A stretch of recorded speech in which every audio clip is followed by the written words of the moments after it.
great to have you all with us for this performance, which is somewhat of a mainstay of our series, the New Brunswick Chamber Orchestra. Today we have the string quartet, not the whole orchestra, as you may have noticed. We have Dr. Jordan Enziger, cello, Jordan Fusco on viola. Good to see it. Robert Radcliffe on violin, and Rao Mao as well on violin. Pleasure to have you all with us. We'll have more, just I have a little bit more to say, sorry. That is John Semlow, the president of the board of the New Brunswick Chamber Orchestra, who will say more about the music. We will have a Q&A following the performance today, as is our habit here for this series. For those of us joining online, you can use the chat to ask questions as well, and we'll welcome questions, of course, from anybody here. For those parked in the Church Street parking deck, you can get your ticket validated, come see us for a voucher, and importantly, this series is at First Reformed Church is funded by the Middlesex County Board of Commissioners through a grant from the Middlesex County Cultural Arts Trust Fund, and we are grateful to them, of course, for continually supporting the series. We will, I think, be joined by Emmanuel Solano Ramirez, a member of the Cultural and Arts Trust Fund. Today, I think he's not getting here in time to address us, but with that, I'll welcome John. Thank you very much. Yes, I'm John Semlow. I'm president of the board of the Brunswick Chamber Orchestra. These guys are incredible members. I won't say very much because we have a lot of great music and not a lot of time. But two important events. One is this Friday at Nicholas Music Center, the whole orchestra is going to do the New World Symphony and Neo's Creation of the World. So it's two incredible pieces, full orchestra, and there's plenty of great seats. Just show up at the door and buy your tickets. And I'm going to put some of these right here. The other thing is this program will be largely repeated, but with narration about what happened here in New Jersey during the Revolutionary War. And that's going to be on September 19th. Check the website because you won't remember this. At 3 and 7 at Proprietary House, which is in Perth Amboy, yes. But it happens to be where the home built for William Franklin, the illegitimate son of Ben. So it's kind of a great historic environment. The group today is going to give you 4 pieces that are related to the Revolutionary War. There was a lot of music written for string quartet at that time. And so the first piece is inspired by a hymn that was popular, written by or modified by Jennifer Higdon, Amazing Grace. And it just brings tears to my eyes every time I've heard it. And I've heard it quite a few times now. Also, Dvorak's American String Quartet, because he spent some time here. So that relates to that. We got the Barber, of course, Samuel Barber is a well-known Americana composer. And we're going to end up with Charles Ives, another interesting, really bizarre American composer who used to have marching bands playing different tunes, marching against each other.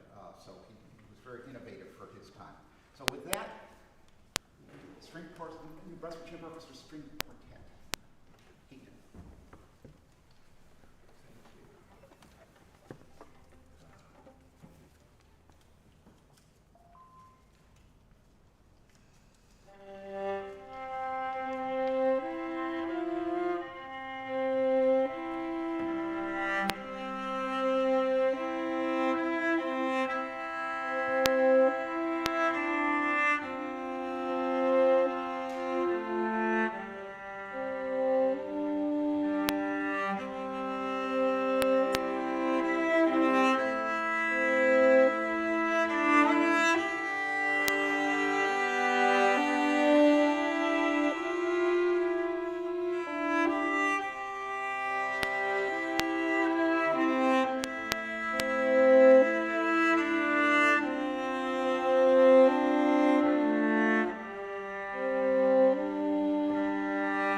For the Dvorak American Quartet, we're playing the fourth movement.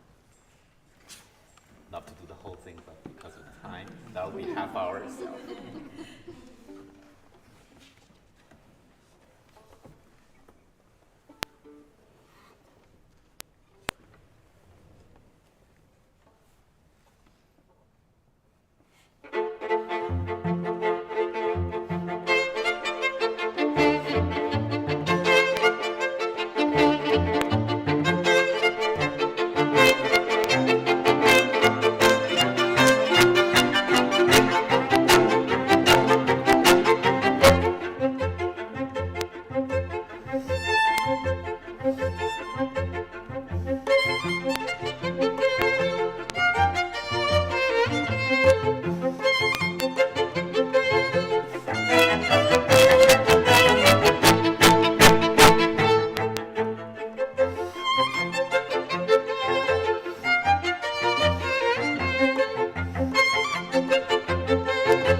anybody have any questions other than me?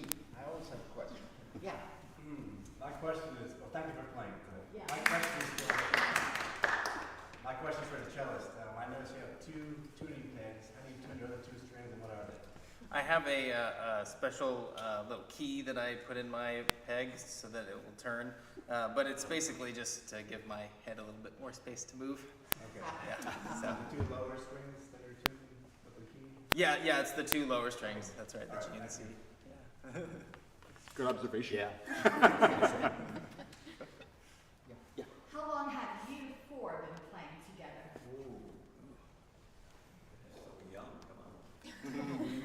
we recently looked at this, didn't we? Right. Yeah. About 3 years, 3 years? right? At these, this because That's of good. the Yeah. member being changed. How long you been with us? Jordan? 3 of them have been playing about 10 years. We've been like 10 Because years. there's one person before you. Yeah. Yeah. So maybe 10, and then you join maybe in Yeah, maybe 9 years. 9 years, and then Yeah, I'm the most recent. So in this configuration, about 3, but much longer amongst the original members. Yeah. So, Jordan, you moved a little black rotary thing around a little bit during some of the pieces. Me? Yeah. Oh. Which thing? I think Oh, this. Yeah. Oh yeah, actually, I think did we all? oh, We did? mute, the Yeah. mute, the mute. Yeah, this Yeah. is Oh yeah, Okay. yeah. This is it's called a mute. There are. It doesn't actually like completely eliminate the sound, but it does change the quality of the tone. Okay. So hey, let's do like a maybe we'll do like an open A, all of us, without the mute on, Yeah. and then do it with the mute. Maybe. Without first. Yeah.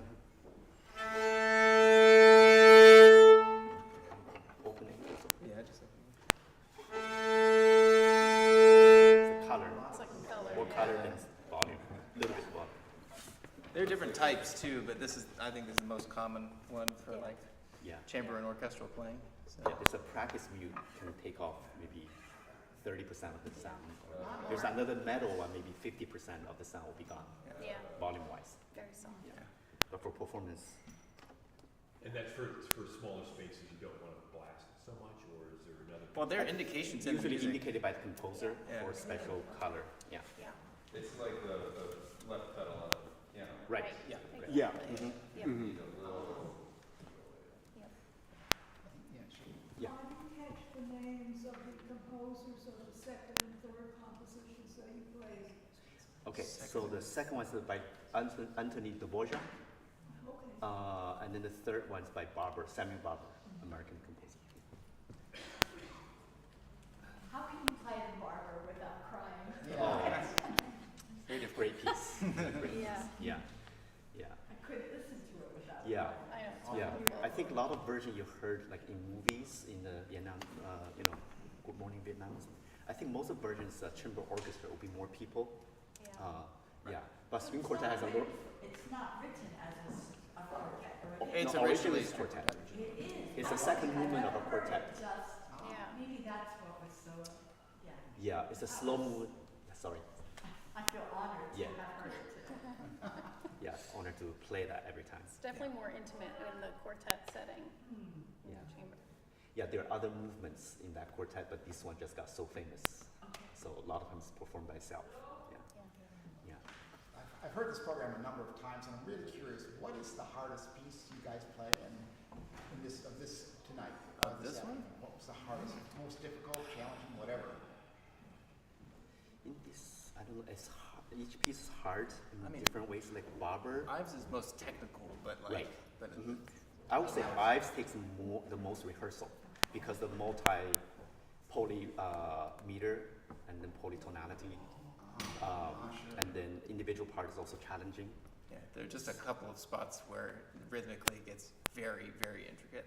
Yeah, like they're in 4/4, I'm in 3/4, so things like that. So that we want to meet together at the end. So we can rehearse. Yeah, hopefully. So you just mentioned the preparation. How much time for a half-hour piece like this would you have to practice on your own and then with the larger ensemble?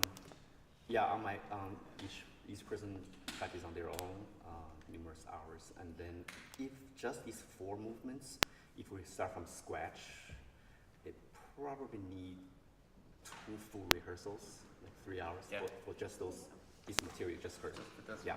But if it's fuller program, we need more. Yeah, usually the rehearsals. program's longer than this one. This Right. one's a little abbreviated. So usually we design 3 rehearsals for a little bigger program, like an hour program. And who was the composer of the first piece, The Amazing Grace? Jennifer Higdon. That was beautiful. Living A composer. living composer. Yeah, Living she's composer, teaching very, very Curtis. She's teaching. Yes. She's faculty at Curtis right now. I hope I hear that a lot this year. Yeah. You know, that should be a popular piece this year. Yes, and she writes great. I think some of her chorale pieces are just so beautiful. Yeah, all her music. Yeah.